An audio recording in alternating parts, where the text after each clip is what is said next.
Teacher, can you give me a big summary about trigonometry? Well, since you asked.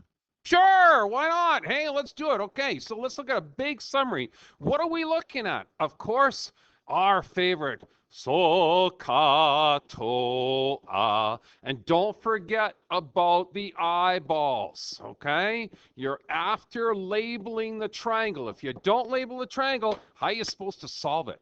But did you realize that when you're solving these kind of questions, there's only 3 types of questions that you're after?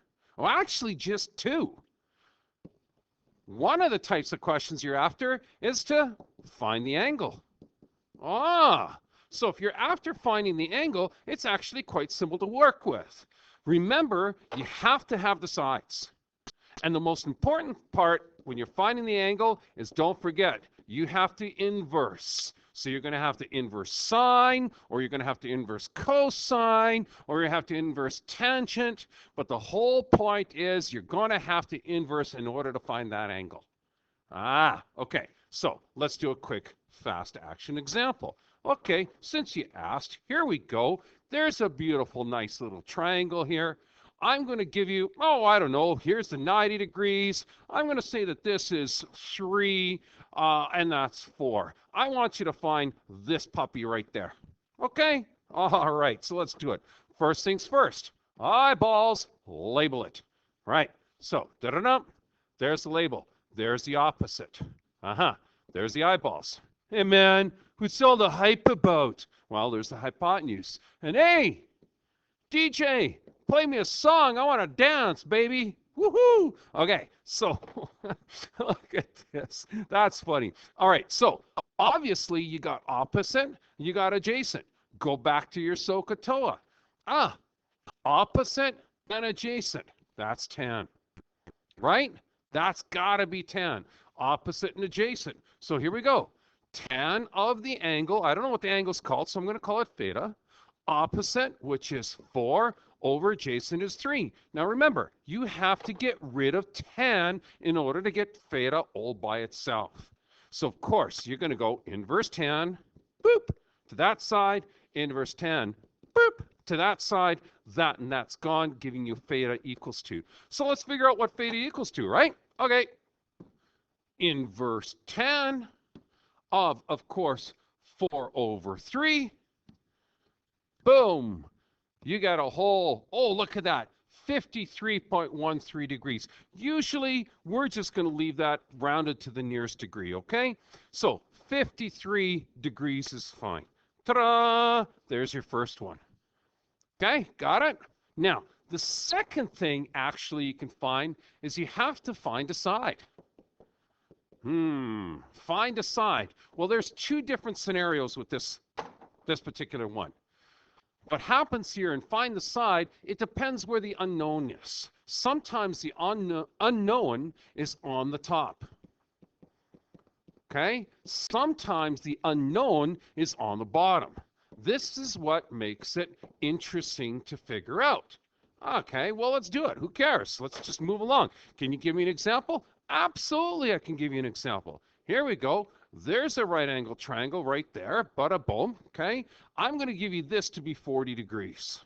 Okay.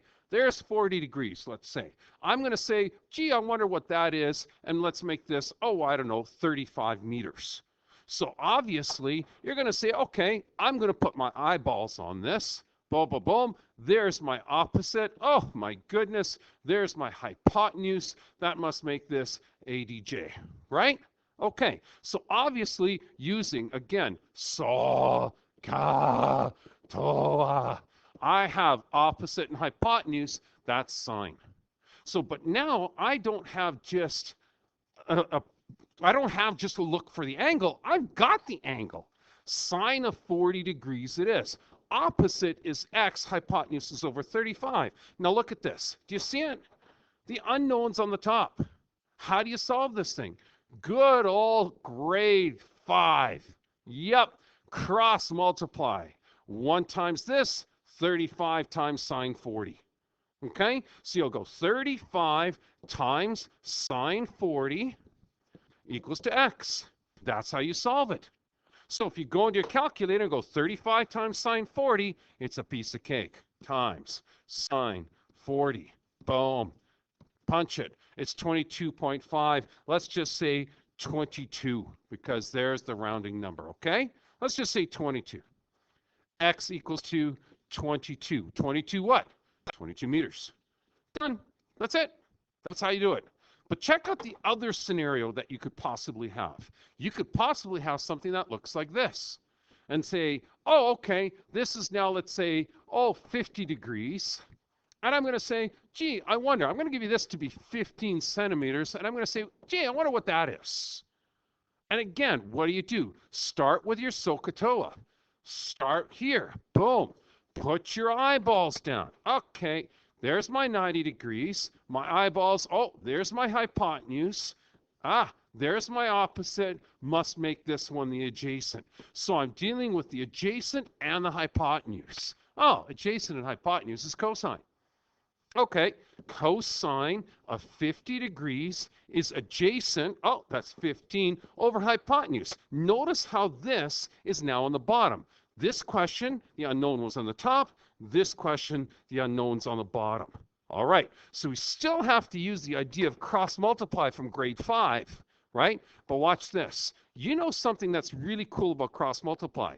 When you multiply these guys together and the unknowns on the bottom, do you realize all you have to do is exchange them? What do I mean? The cosine 50 goes here. The star goes here. Watch. Star is 15 over cos 50. That's it. That's all you got to do. Star then is 15 divided by cos 50. Let's go. 15 divided by cos 50. Boom. You get an answer of 23. So the answer here then is 23. 23 what? 23 centimeters. There are the three types of questions that you're going to get. So let's review. To find an angle, you have to inverse. There's the inverse, both sides. Why? Because it cancels out that trig ratio. Okay? So inverse it. If your question is on the top, straight out cross multiply. Look, if you're on the top, multiply. If you're on the bottom, your unknown's on the bottom, divide.